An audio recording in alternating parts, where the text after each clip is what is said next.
Abuse is a word we hear a lot these days, but it's actually a very sensitive issue and a complex matter. Anyone can find themselves in a situation or a relationship where they are abused. And today, my guest is Jared Whitaker, who's going to share his own story with us and what he did as a result of it. Thank you so much for being here, Jared, and welcome. No, well, welcome for. Thanks for inviting me, and yeah, look forward to it. I like spreading as much awareness as possible, basically about the topic. Wonderful. So I connected with you on social media because I discovered some interesting things that you did as a result of your experiences, and we'll get to that in a moment. Can you tell us your own story and what happened to you that led to what you're doing today? Yeah, so long time ago in a galaxy far away. Yeah, look, long time ago. Started now. Started a long time ago, but I got into a relationship with a woman, um, and it was great and fast, and we were living together. Within 2 months of dating, we moved in together. And looking back now, there were signs in the beginning, but I kind of ignored them, wanted it to work. I was at a very bad space in my life mentally. So it was something positive and I wanted it to work. And, as things went, it started getting, I always say to people, abuse is not, you don't go on a first date with someone and they punch you in the face across the table, right? That doesn't happen because you've never gone on a second date. So Mm, it's slow and it's measured and it's calculated and it's very manipulative where they do things to break you down slowly and gain control over you slowly. And then the more control they get, the more they can up the what they do and things like that. So with me, it started off with minor things like, well, I say minor, not minor, but minor compared to what came. Things like isolation. Don't see your friends, don't see your family. They try to separate you so that you're on your own because you're easier to control if you're on your own. Um, things like that, like changing. You're trying to change the things you wear, change the things you do. Don't go do this. Don't play computer games. Don't go to the gym. Don't do this. Don't do that. Stuff they just want you to be their puppet, basically. mm, And mm. as the kind of time went on, I ignored the signs and I excused things. And obviously that's part of the brilliance of what abusers do is they gaslight you and manipulate you into such a way that you question yourself rather than them. Yes. That went on for years, actually, like probably 3, 4 years, where it built up over time, and there were, a lot of um, self-esteem and confidence breaking, putting me down, telling me I'm useless, telling me I don't provide enough money or this or that, whatever the case may be. Um, Getting me to do basically everything. So I would do everything around the house. I would work. I'd be the sole breadwinner. And that kind of went on. And it was only probably 3 to 4 years in when it became physical. And I Mm-hmm. think that it got to that point, and because she knew her control over me by that point was so ready for her to do that, then it turned physical. And I remember one day just sitting and she came behind me and punched me in the face from kind of the side and behind. I didn't know what had happened. And from that point on, it just escalated and escalated and escalated to, attacking with knives, attacking with anything that was going, completely physical. And obviously, I mean, I'm a big guy. I'm 6'2". I'm 120 something kilograms. I train strongman. Um, she was a 5'5" woman. Um, but I always say to people, when they say, people ask ignorant things like, "Oh, how can they possibly beat you up when you're so much bigger than them?" So, well, it's easy to beat someone up when they don't fight back. Yes, exactly. So if you're Mm. just getting abused, then I think what people don't get is it's the mind. Your mind is being abused more than anything else. And to me, I felt like I was a small child. Like that's how I Mhm. felt, like I was a small child being attacked by someone. Couldn't fight back, and that went on all in all for 10 years around.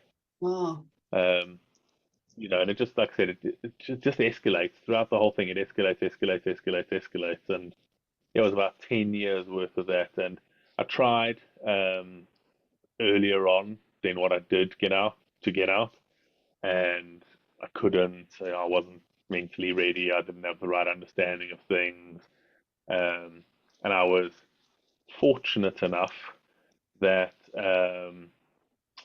she attacked me one day, and I went to call the police because I literally got to breaking point. I had that week I was planning my own suicide, um, and I was at breaking point, and I actually went to call the police because I just thought enough, enough's enough. Mm, And she called the police first because she saw I was going to do it and said that I had attacked her, and I got arrested because they came and obviously saw here's a big guy, here's a small woman, must be him, and they arrested me. And that it was horrible, obviously. It's not nice mm, being arrested, not nice going to the holding cell, not nice being interrogated by them like I was the abuser when actually I was the victim. And the funny thing, I mean, I was bruised, I was purple, and they could see that it was me that had been attacked, not her. And they even mm. the police even said to me, "She doesn't have a mark on her, and you're purple." But they still try to push for it to be me. That's Um, good. that was the one in the wrong. And eventually, obviously, everything was dropped, and I was released, and they just kind of said, "Okay, no charges." But that kind of gave me the strength to not go back and stay away, and then I just never went back. Um, Abuse continued for years after that because post separation abuse, where they're trying to Mm, either get something out of you or hoover you back in, or mm, it was about money and all that kind of stuff. So that still continues. So it's a big thing I try to teach people when I do talks to men's groups or YouTube videos or whatever it is I'm doing at the time. That just because you're out doesn't mean you're out. yeah. There's two separate things between being physically removed and being out of it completely, and Mm, it's a long, long, hard road to get out, but it is possible to get out. mm. Wow, Jared, what a story. And I'm so grateful that you as a man is willing and able to speak about this because we know that there are many men with similar experiences, but they are often not believed and they often don't have support and they often don't speak up about it. So I'm very grateful that you're sharing your story with us. Thank you so much for doing that. Yeah, you're welcome. Look, I was a few years ago, I wasn't even able to. I wasn't Mm, able to share or speak up. And actually, as I was kind of healing and going through the process of getting over it and learning and understanding, I finally got to the point within myself that I realized, you know what, you don't actually have to be embarrassed. You don't have to be ashamed. There's nothing. You didn't do anything wrong. It's not humiliating that you were beaten by a woman. There's nothing, because I think that's what most men feel like. Oh, it's embarrassing, mm, the stigma. People are going to make fun of me, and that's how I felt. And when I eventually got to the point within myself where I realized, well, actually, no, I don't have to, and I started sharing my story. It's actually amazing. Like the gym I train at, it's a gym that's it's very much for like bodybuilders, strong men. Big. It's not like a commercial kind of gym. mm. And after I released my first book, I had about 10 of the guys I trained with, big men, came to me. Oh, yeah, me too. This happened to me, and started telling me what happened to them. Really? And, they felt that, okay, someone coming forward first gave them the opportunity to now come forward. Mhm. Unbelievable. So you've opened the conversation and made it possible for people to step forward, which is absolutely incredible. On the strongman things, we must talk about that little bit later because Yeah, I'm a very avid strongman supporter. I have two sons who are strongman athletes, and I do strength training along with them. So I'd love okay. to chat with you more about that Yeah, in a bit. yeah, no problem.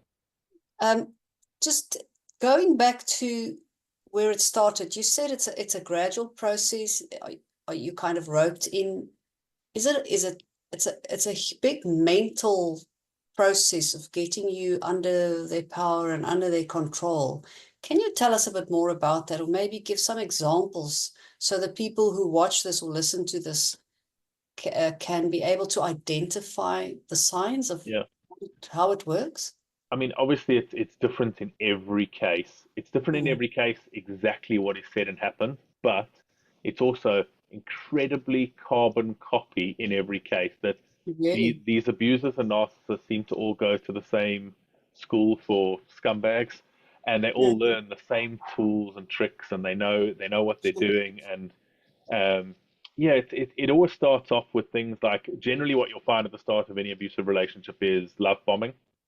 mm-hmm, So the person will be like super amazing. They'll buy you gifts. They'll treat you amazing. You'll think like, oh my God, I've just met the absolute perfect person. They're mm, they're just everything I've ever dreamed of. And the problem is they are everything you ever dreamed of because they're putting that on. So, for yes. example, I could go on a date and say, "Oh, I just saw Star Wars. Oh, I love Star Wars. It's amazing." And they'll be like, "Oh my God, I love Star Wars." Meanwhile, they've Mm, never seen Star Wars before in their life, but they'll tell you that your favorite is their favorite, and they kind of mirror back to you what you like, that you think they're perfect. They'll really, in the first few months, they'll be just everything you've ever dreamed of, but mm, that'll tap off over time. So once they're in there, then that starts tapping off. They'll try to isolate you early on. So, oh, you can't see your friends. I want to see you. You're in a mm, relationship now. You shouldn't be hanging out with your friends so much. Things like that. mm-hmm, Uh, which obviously is true to a degree that you're in a relationship. You do need to, spend your time wiser. But it's all calculated that you think to yourself, well, that's reasonable. That's reasonable. yes. But Mm, meanwhile, when you couple it all together, it's not.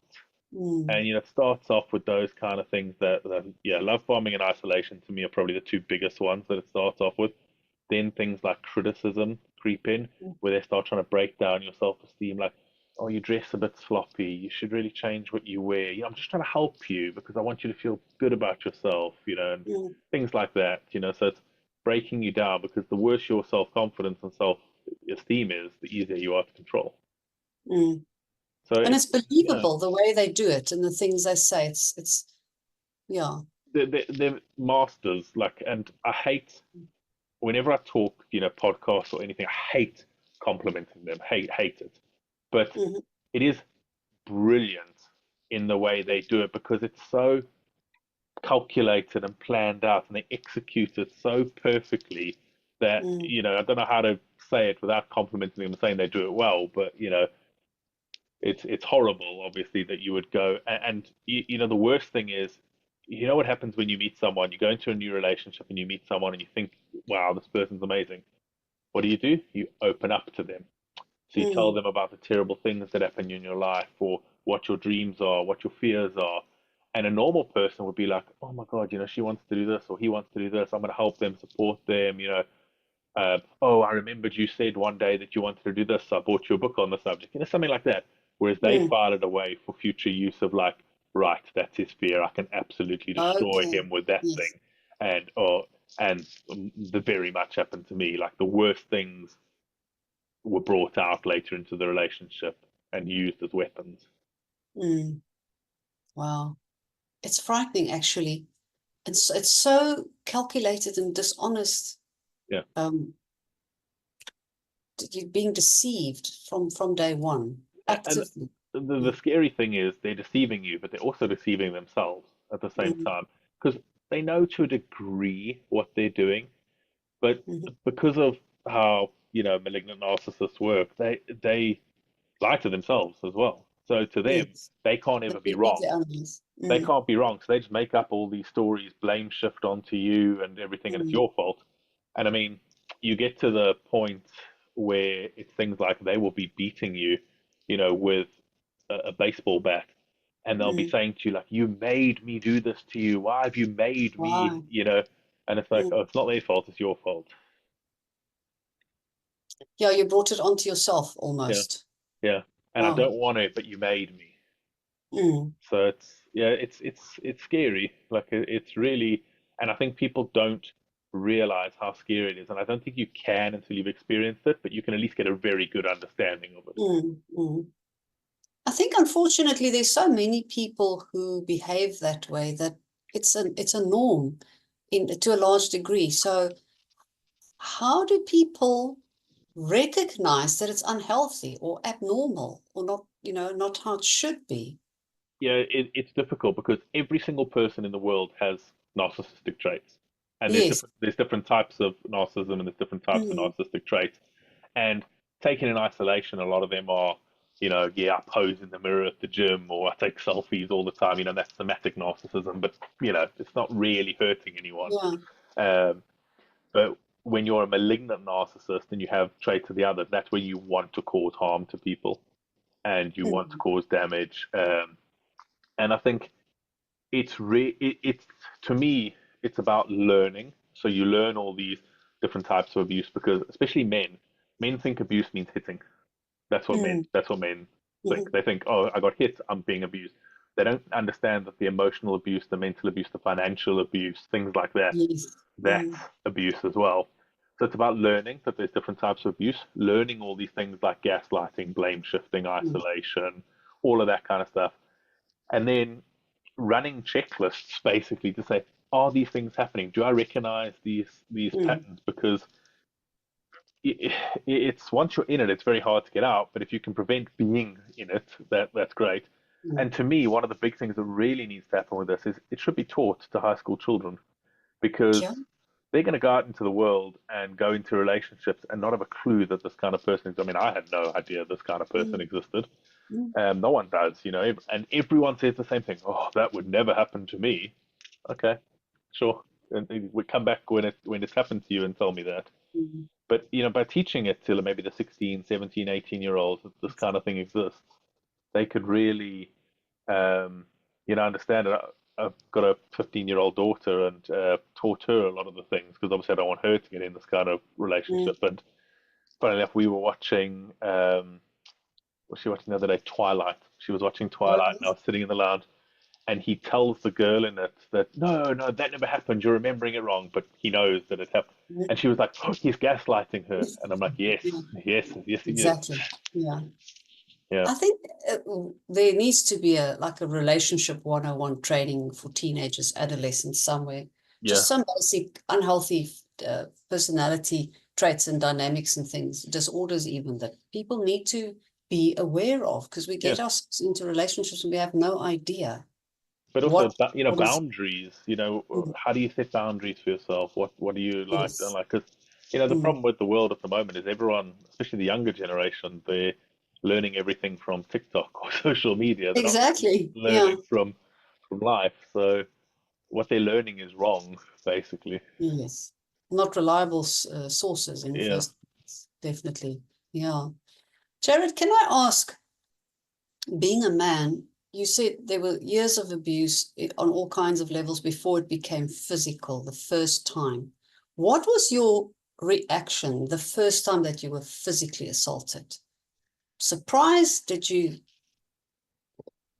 think you deserve it? Were you dumbfounded? Yeah, it How was how does it feel the first time? all of the above. And I mean, Mhm. uh, you'll catch me throughout this interview laughing when you ask me stuff, and I can either laugh or cry, so I choose to laugh. Mhm. Um, yeah, just I was blown away. Like I just never in a million years expected it. And obviously, Mm. just like every other person on the planet, I don't like getting hit. And Yes. to be Mm. punched in the face by your partner when you're not Mm. expecting it and them coming at you with such anger and rage and then you don't know what to do and obviously it gets drilled into you as a guy you can't hit women so then you don't know Exactly. what to Mm. do and it was just it was really the shock and you try and excuse it and yeah it was just yeah I honestly don't know how to explain it because by that point your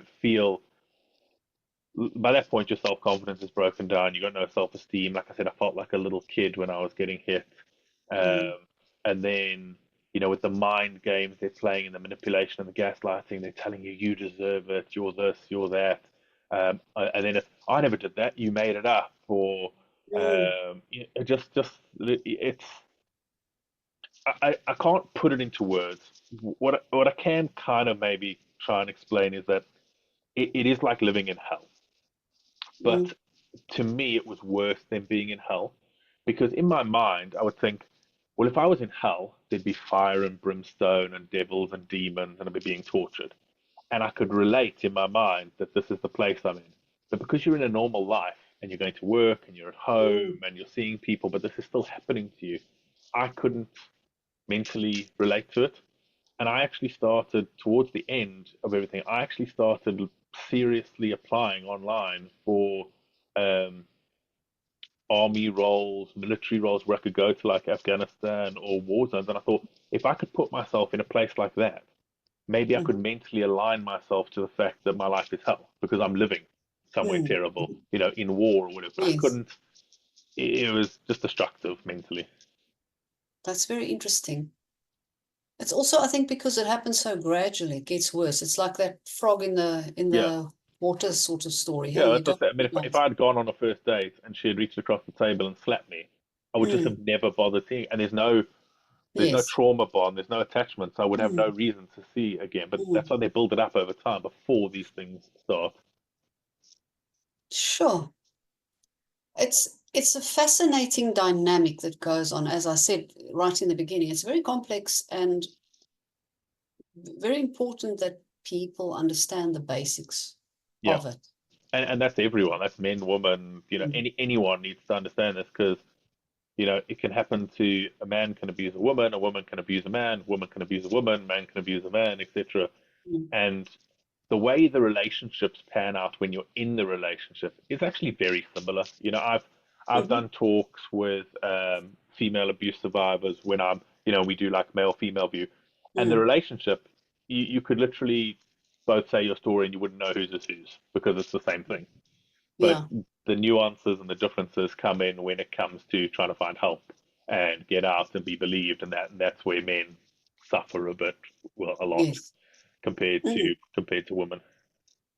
I think there's a lot more, well, I know there's a lot more support in society and in our communities for women who are being Yeah, abused. Very, very little for men. In yeah, some very places, very it's little for men, non-existent. and the stereotype and the stigma around it is that men Mm. are abusers, not the victims.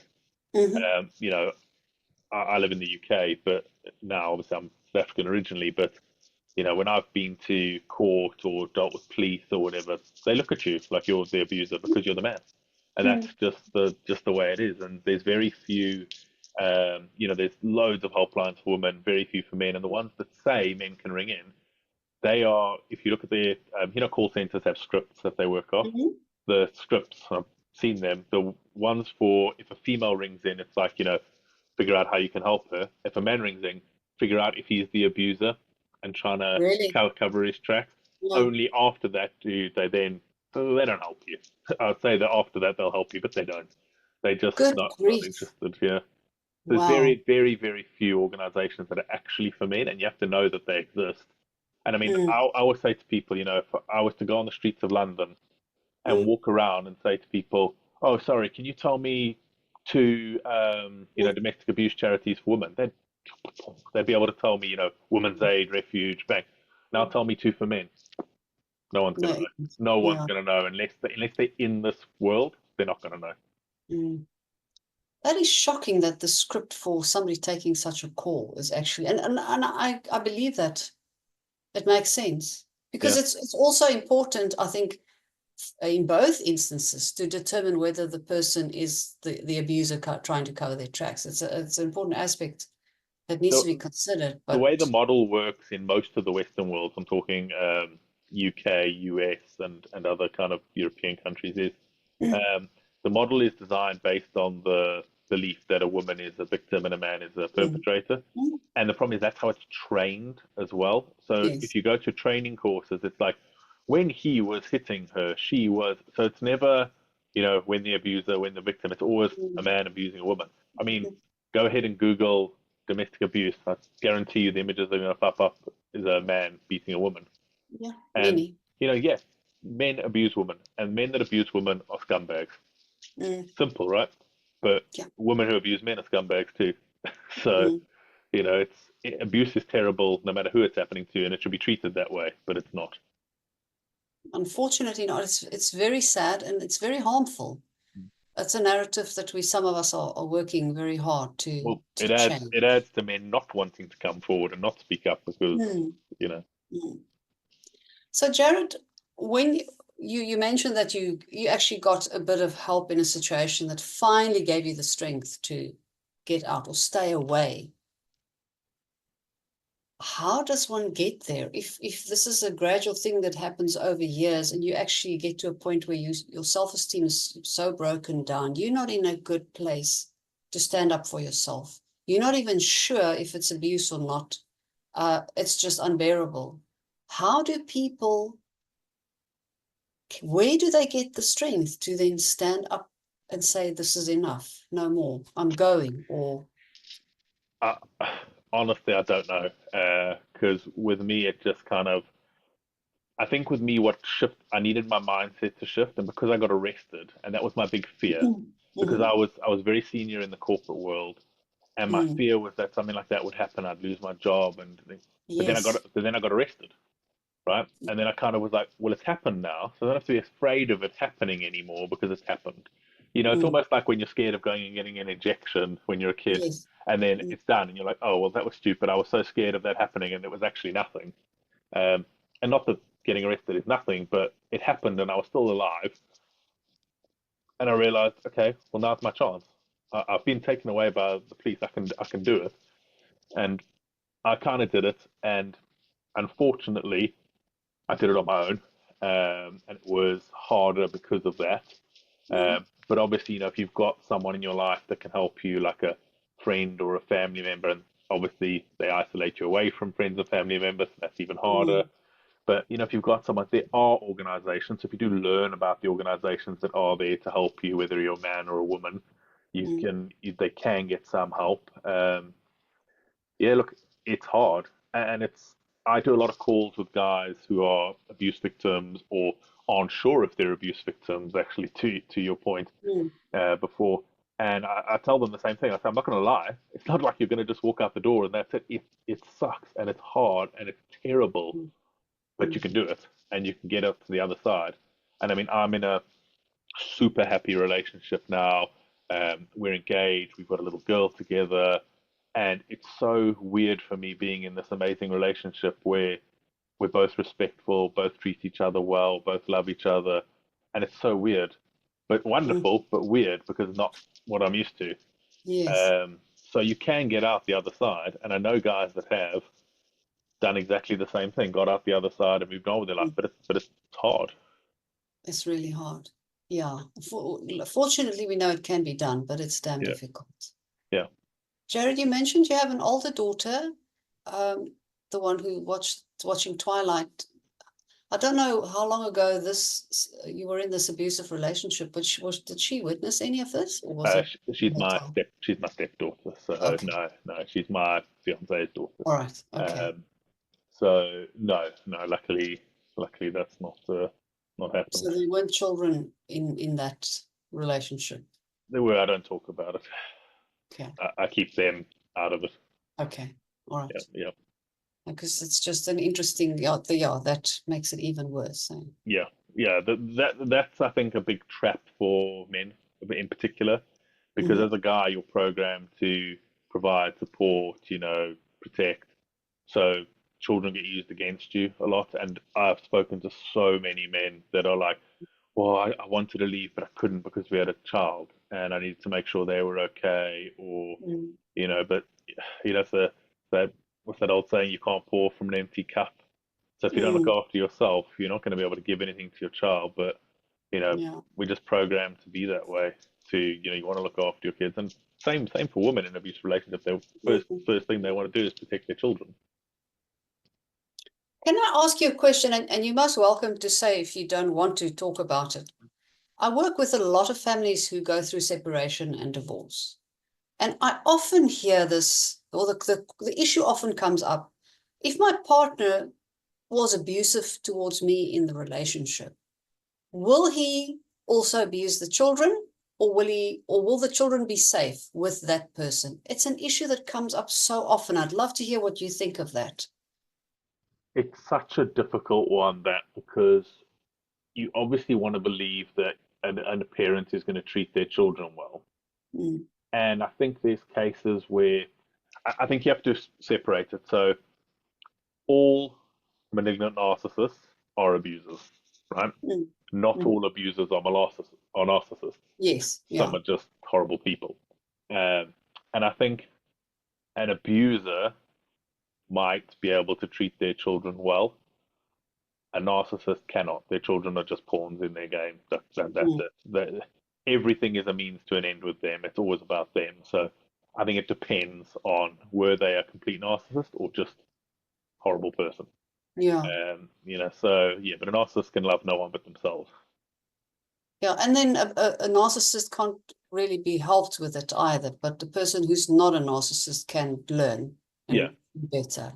Yeah. yeah, Because I often hear he's a horrible or she's a horrible husband or wife, but a great parent. yeah. And I've heard people say that, and I've said it myself, and you think, oh no, no, they did that to me, but they won't.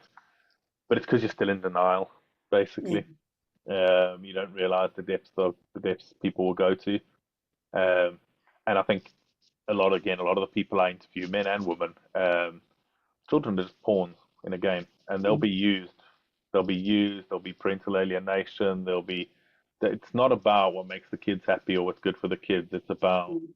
what's good for them, and they know it, and it's their biggest tool that they can use against you. Mm.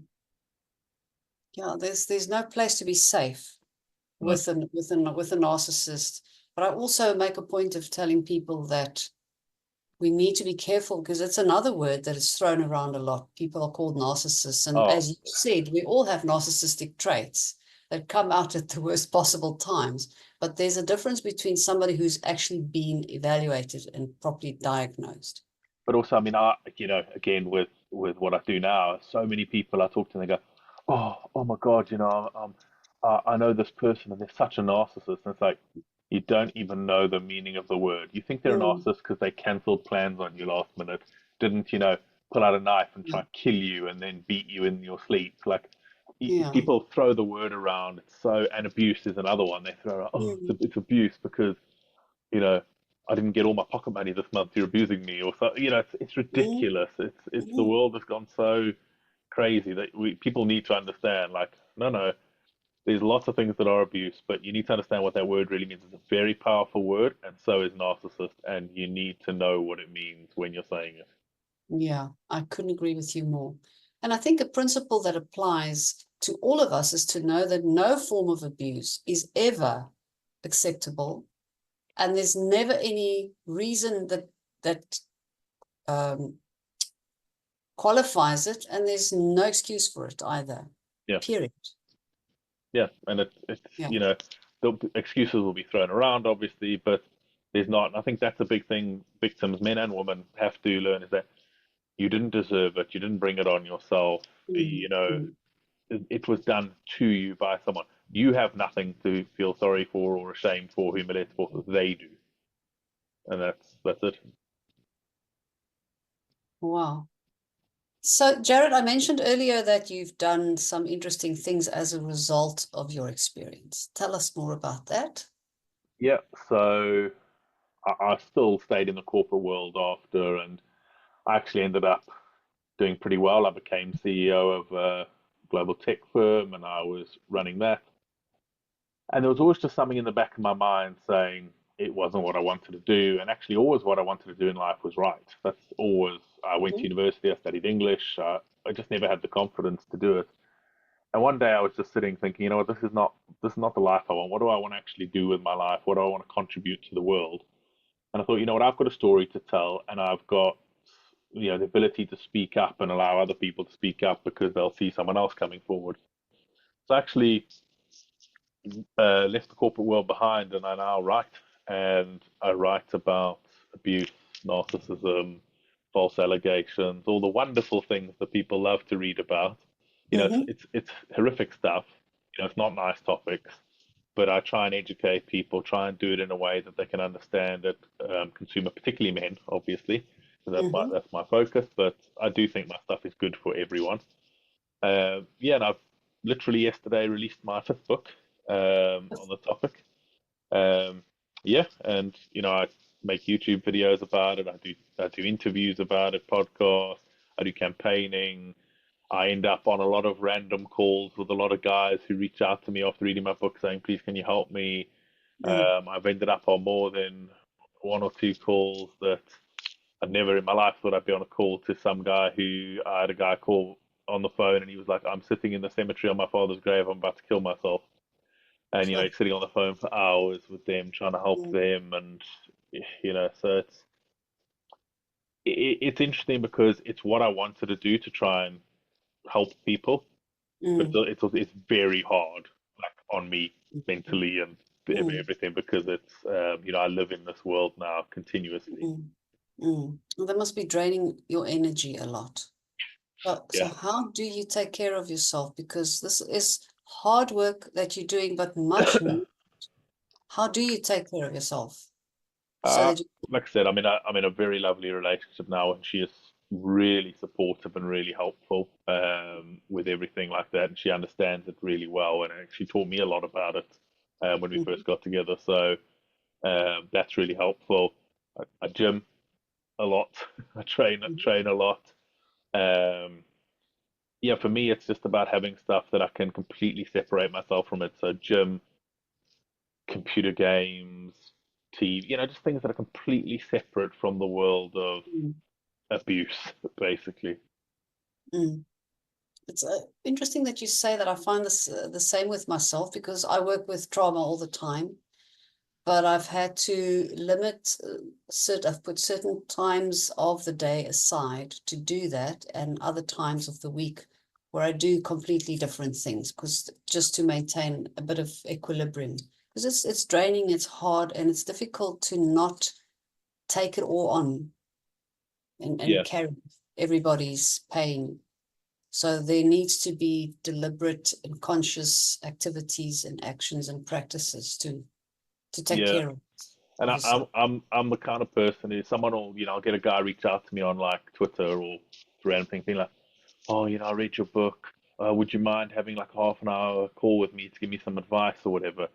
And there's two sides to it. One, I want to because I want to help them, but Mm, two, I don't want to because I don't want to take that extra time to be talking about the same thing because it's mm, hard to constantly be in there. But mm, I end up doing it and um, just trying to plan around it. And luckily that like I said, my partner is very supportive and helpful. So I'm fortunate that I get time to do it.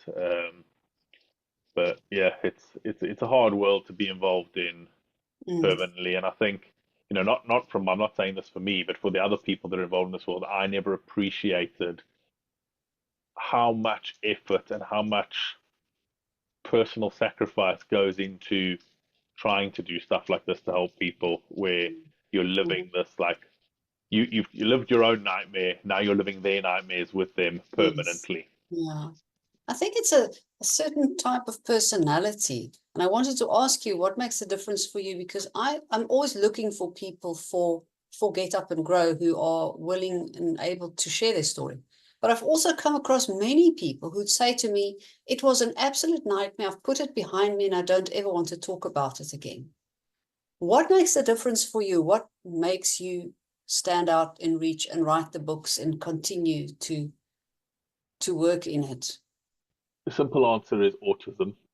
I'm autistic and I have a Mm-hmm. massive um, sense of right and wrong and injustice, and I Mm-hmm. can't live with the fact that there's such injustice in the world. I can't deal with injustice in any way, shape, or form. Like whatever I see it happen. But this is Mm-hmm. so horrific that I keep thinking, oh no, no, maybe I'll do something, but I can't. Like I have to do it because, like I said, there's not many people who are willing to stand up and do it, and Yes. especially when it comes to the men's space, there's hardly anyone willing to stand up and do it because Mm-hmm. I can tell you, and people warned me in the beginning, and I thought, oh, it'll be bad, but not so bad. The target that you paint on your head for these like radical feminist groups and things like that who want to go at you and attack you. And I mean, I get the most stupid things said to me on social media. I'll put a post up about something about like stats of abuse and about how innocent men have fed, and people are like, "There's no such thing as an innocent man. They all deserve to die." And like, this is the kind Yeah. of stuff I get like all the time, and Unbelievable, it's like, no? and in the beginning, I'd argue back and I'd get really upset. Now I just delete, block, delete, block, delete, block. Yeah. Mm. I know what you mean. Yeah. There's a long list of blocked people.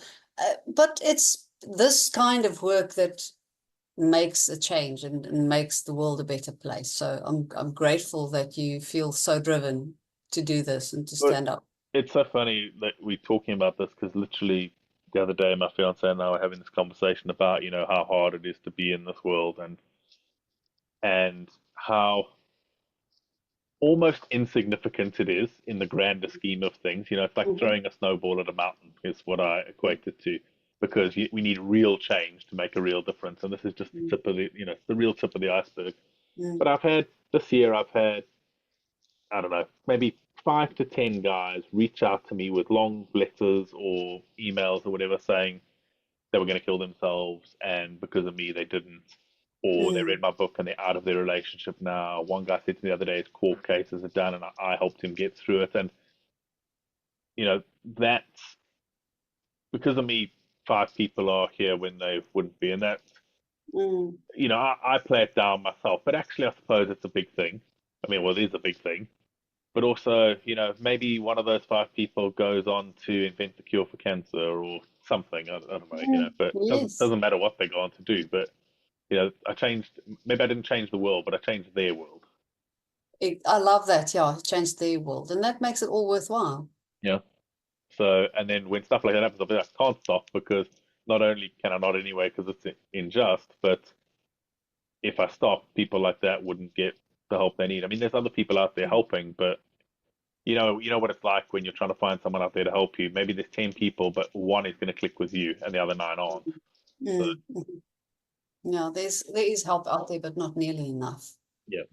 So, Jared, tell me about the strongman training. How long have you been doing that, and how did you get into that? Uh, about 3 years now. It was always something I loved it. I used to watch it growing up with my dad. Mm-hmm. This was always a huge fan of everything, and I was never allowed to during the whole period because apparently strong men are fat and disgusting, and they're not Mm-hmm. athletes. That was what I was always told. So when I got out of it, and I was gymming anyway, my normal kind of gym routine, and then when I started dating my now fiance, she loves strongman as well. And I said, "Oh, I just love strongman. I've always wanted to do it." And she said, "Well, why don't you?" And I just never thought about it because it was so much later in life. I was already nearly 40, and I Mm-hmm. thought, well, yeah, okay, well, why not? And I kind of looked around for a coach and actually got hold of Lawrence Shalai, who was Europe's strongest man, Britain's strongest man a few times. Mm-hmm. He became my coach. Yeah, I just started doing it. Awesome. Yeah, Awesome. yeah. I had an interesting conversation with somebody about this earlier this week about the aspect of pushing yourself to the limit, seeing just how much weight you can lift. Because I do strength training myself, and as I said, my sons are both strongman athletes. Um, what is it for you about testing your strength, about seeing just how much you can pick up, or how much weight you can lift or load, or all the strong ways? What is it about that you enjoy so much? A couple of things for me. One is it's me versus me. There's nothing else. Mm-hmm. There's no one else to. It's not like I'm playing on a football team where maybe another player has a bad game. It's me. It's all down to me, Mm-hmm. and I like that aspect of it, that I have to really focus myself and push myself. I like the fact that I'm got this regimented routine that this week I did 2.5 kilograms more than I did last week, or Yes. that excitement of chasing that personal best. Mm, Um, but also mentally for me, it helped me heal a lot from what had happened because, like I said, during my relationship, I felt small and weak and mm, like, and it's helped me mentally realize I'm not. And funny enough, I've got a good friend now who I train with when I go to gym, and when I met him, I met him at the gym, and when I met him, I thought he's so much bigger than me, and I thought this guy was like lots taller than me and like physically thought like just he's so much mm, bigger than me. And I told him this once, and he's like, "You're right in the head. Are you mad?" mm. And about a couple of months ago, we were standing at gym, and we were standing working out together, and the mirror was there, and I think I'm about 4 or 5 inches taller than him, and Sure. probably 20 kilograms heavier than him and probably one and a Mm, half times as broad as he is. And I said mhm. to him, "Oh, I'm a lot bigger than you." And he said, "Yeah, I know. You're like massive compared to me." But I honestly looked at him and saw him as bigger than me. And it took years of that mental shift. And I think the training helped with that. Perception, hey? Yeah. You think that's got to do with your experience of being Yeah. so put down and Yeah. Because I saw myself as small and weak. And mm, that's what had been mm, drilled into me. mm, That's what I was. So it was that was really interesting for me and a big breakthrough to realize I could be me and mm. I could see myself as me rather than as what they wanted me to see myself as. Yeah. Isn't it amazing? That must have felt quite awesome when you realized that, hey? Yeah, I mean I've never felt. I mean, obviously there's still bad times, still bad thoughts, and there's still bad memories. But where I am now, I've never felt as good or as happy ever. Like, Mm. so yeah, I'm took a so long road grateful to for get you. there. Yeah. I've had an interesting history also of a very early childhood trauma, and I have found the strength training actually I've had a couple of experiences where in that moment when I'm working with the heavy weights and really challenging myself, that I would something somewhere would simulate some abusive situation that I was in, and I would literally just burst into tears, and in the process some memories would flood back, and I will just literally just process that trauma. The pushing myself to the limit and working against something that I almost can't break through has been very, very valuable for me. I've had Yeah, several experiences like that. So I think it's a great thing to yeah. push yourself. It's a great tool It's to. good and bad for training when you've got like competitions coming up. Because I remember last Mhm, competition I did, I was training, and a lot of the time when I train, I use the like hurt and the pain and the memories to mhm, push myself, and then I'll push because it's like anger and it helps you like mhm, get fired up and you push, and you can break like do way more than what you thought you were capable of. But I've also had it where I was doing deadlifts one day and I was literally warming up mhm, and I was doing some reps to warm up and no problem, no problem, no problem. And then a memory triggered out of nowhere. This memory mhm. triggered, and I went to do my next warm up lift and I couldn't move the bar. I literally Wow. couldn't even get it off the floor, and I was just so mentally blasted and put back to feeling Mm, weak for a second that I literally couldn't even move my warm up. mm. It was just yeah. So good if you can focus it, but bad if you can't control it. True. That's also, I think, a great learning curve to be on. Because learning to understand your body and how to manage that, like you're saying, now suddenly I have a block. How am I going to deal with this? It's Yeah, very, very, very valuable life skills that we learn in the gym. yeah, yeah. Yeah, no, I Yeah, think you learn a lot in the gym. definitely. Yeah. Well, I'm so glad. I'm delighted that you're a strong man as well. That's interesting. I can't wait to tell my boys about this. I'm going to get them to watch this interview. Fascinating. Yeah, there's a lot of value in strength training. Yeah, yeah, Mm, I think so. Well beyond the physical stuff, I think the mental stuff is really, mm. really good. Definitely, I agree with you. Jared, in closing, can I ask you, if you look back on your life now and what you've experienced, and you obviously know your whole life story, is there anything that you can see now with the benefit of hindsight that might have indicated that you could end up in such a difficult relationship and struggle Yeah, to get out of it?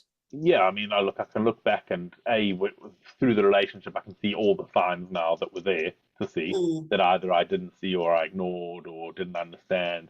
I can see all of them now because I understand it. And especially when I was writing my first book and writing my story in that book, revisiting things, I was like, hang on, and then realized a lot mm, of what was going on through doing that. Um, but also, yeah, just like from my personality and how I was when I was younger, particularly, and also the state I was in mentally when I met my abusive partner. mm, I was in no mental state to be starting a new relationship. So mm, just things like that. But people always ask me, well, would you change anything? Would you, if you had a time machine, would you change anything? And no, because I'm a firm believer in, you know, things happen and you can get through them, and it takes a lot of hard work. So if you give up, you're never going to get to where you're meant to be. But like I said, I'm in a super happy relationship now. My fiance is amazing, and if everything hadn't have happened, I wouldn't have met her. We wouldn't have our little girl together. I wouldn't be doing what I'm doing. I wouldn't be who I am. So I can't change it, because then I would change everything. So Yeah. just got to take it and move on with it and be what I can be now.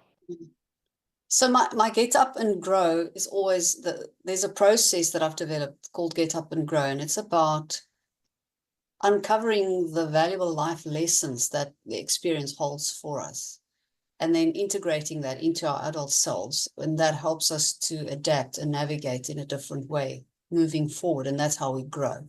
Yeah. Can you perhaps share with us one of the biggest or greatest lessons that you learned about yourself, and that's really made a difference for you, that's helped you to grow? Yeah, I think for me, through all of this, is I learned I'm a hell of a lot stronger than I thought I was, mentally and emotionally. Um, and I think you can get bogged down in life with being very negative about things, thinking, oh, this is terrible, this is terrible, this is terrible. But you can also turn that around and make a plan and look at how you can grow. And I think just throughout this whole process, I learned a lot about myself. And I think if you can know yourself and really know yourself, know your strengths, know your limitations, know what you're good at, know what you're bad at, like I know now a lot about myself, what my strengths are, and I can play to those, but I also know where my weaknesses are. And I think the biggest thing for, I guess, in this area that I deal with now is figure things out, learn about things, speak out when you can. No, there's very, very, very few people in the world who are going to judge you for speaking out about, I was abused. And you think people are going to mock you and laugh at you. And there might be one or two complete idiots that might do that, but very few and far between. Most people will be willing to listen to you. And also, if you're someone who's on the other side, the person who should be listening to someone in their life, like a friend, a family member, whatever, listen to people. Like, look, because you can also learn the signs. That they might not be able to say anything out of fear, but you can spot the signs. And actually, my third book's about that. It's about how to spot the signs that someone in your life is being abused, so you can help them. So yeah, That's great. Yeah. Yeah. Because that's often people don't want to get involved. They don't know how to get involved. Yeah, people don't want to get involved. They have I mean, my first book, the title is Why Didn't You Just Leave Them, and Other Ignorant Things People Say About Abusive Relationships. Because you'll talk to someone, they say, oh, why didn't you just leave them? Because I couldn't, because I was being controlled and manipulated, and and people say, oh, that would never happen to me, and it's about understanding it. Like I said, you can't get a full understanding unless you've lived it, but you can have knowledge around it. And hopefully I'm opening people's eyes to that as well, to be like, oh, okay, there's more to this than what I thought. Yeah, I'm sure you are. Jared, thank you so much. This has been a most interesting conversation. I'm very grateful for your wisdom and your experience that you've shared with us. No, thank you again. Thank you for having me. And yeah, I always like to try and help where I can.